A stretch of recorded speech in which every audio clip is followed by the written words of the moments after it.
Começando o programa segunda-feira, espero que você tenha aproveitado muito o seu final de semana e hoje a gente já começa falando sobre segurança pública. Vamos falar sobre a Polícia Civil aqui no Rio Grande do Norte, que hoje funciona com somente 23% do efetivo ideal aqui no estado. Vamos conversar com a delegada Thaís Aires, que é presidente da ADEPOL, a Associação dos Delegados da Polícia Civil do Rio Grande do Norte. Você pode mandar sua pergunta, participe do programa. Temos as redes sociais Twitter, @CenaPolíticoTCM, o facebook.com/Cenário Político TCM, o WhatsApp 88028979 e o Instagram, @Cenário Político TCM. E a Câmara Municipal de Mossoró vai realizar uma sessão extraordinária amanhã, às 11 horas da manhã. Na pauta, a adequação da casa ao número de habitantes da cidade. Mossoró superou a faixa de 300 mil pessoas e conquistou o direito a 23 vagas no Legislativo. O plenário analisará o projeto de emenda à Lei Orgânica 1 de 2020 em primeiro turno.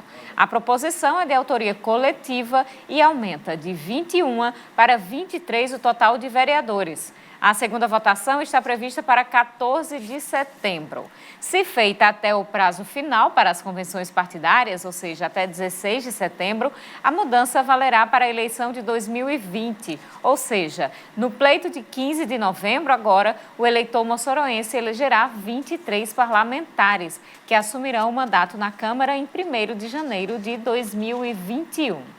A atual composição é amparada na população de 2019, ou seja, 297.378 habitantes.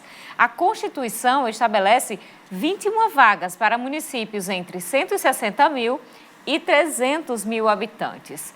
Quinta-feira, contudo, na última quinta-feira, o IBGE atualizou a população de Mossoró com dados de 2020. Hoje nós temos 300.618 habitantes. Segundo a presidente da Câmara, Isabel Montenegro, não haverá aumento de despesa para o contribuinte. O parâmetro do duodécimo para 21 vagas se manterá para 23 vereadores. Aí, então, mudanças na Câmara Municipal de Mossoró. Amanhã a gente traz como vai ser essa votação, a gente traz para você aqui. E trazendo a notícia de última hora, hoje abriu o período de convenções partidárias, vai até o próximo dia 16, então é o momento dos partidos se reunirem e finalmente baterem o martelo sobre quem serão os nomes que vão concorrer às eleições.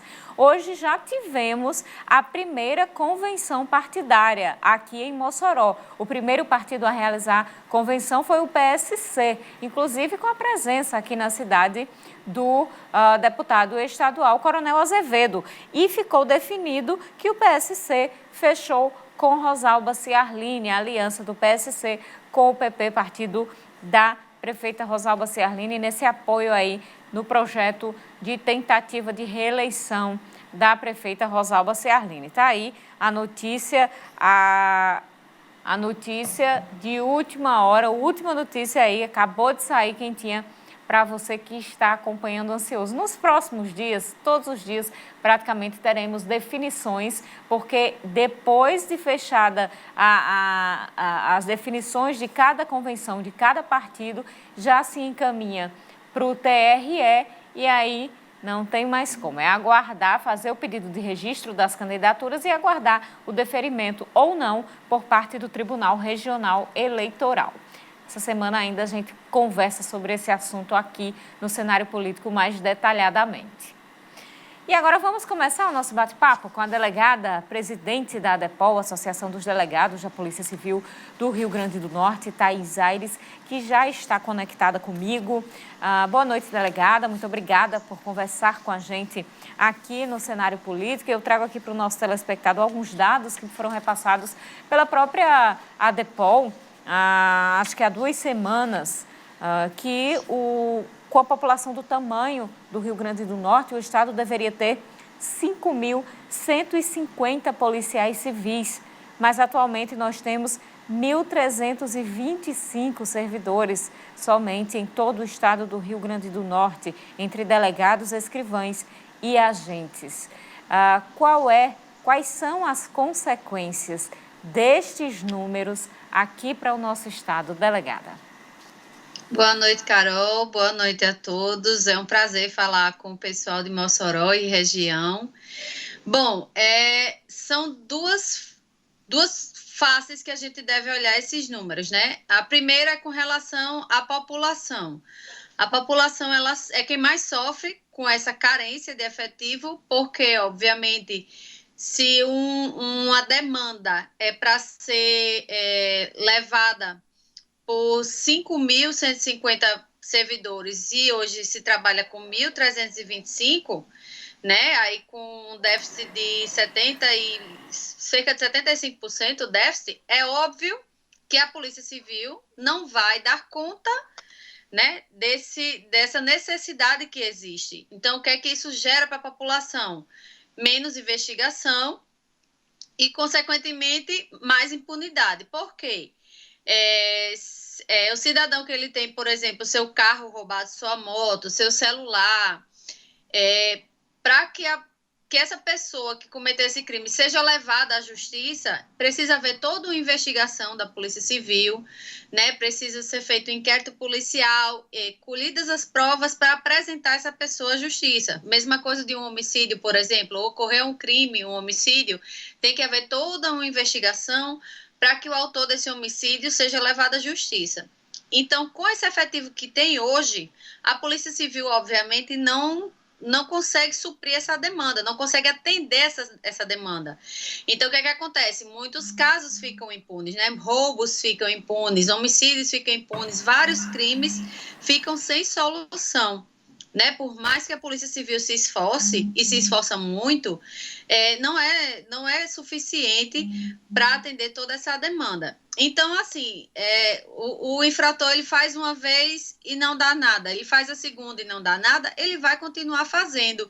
E isso também fomenta entre outras pessoas, né? Se as pessoas veem que fulano fez e não deu nada, cicrano fez e não deu nada, isso pode até encorajá-las a fazer também. Então, eu sempre digo que a impunidade é a grande mãe da criminalidade. Então, sem polícia civil ou com pouca polícia civil, aumenta a impunidade e, consequentemente, aumenta a criminalidade. Então, a população sofre, né? Muitas vezes, aquela pessoa que trabalhou muito tempo, ficou lá guardando seu dinheirinho para comprar o seu bem, para comprar sua moto, por exemplo, se ela é roubada, ela quer ter o seu bem devolvido, ela quer ter o seu bem de volta. Só que para isso exige toda uma investigação. E muitas vezes a população não é atendida nesse sentido, e eu volto a dizer, não por desídia dos policiais, porque nós temos policiais extremamente abnegados, mas é porque realmente não há condições físicas e estruturais e de material humano para atender toda essa demanda.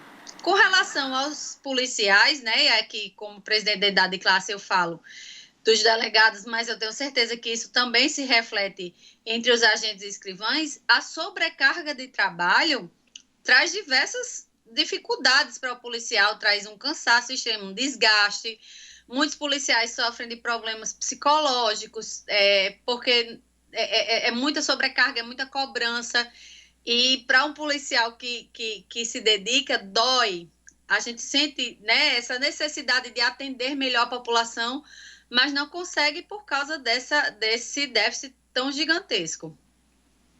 É aquela velha sensação que as pessoas dizem que termina sem dar em nada.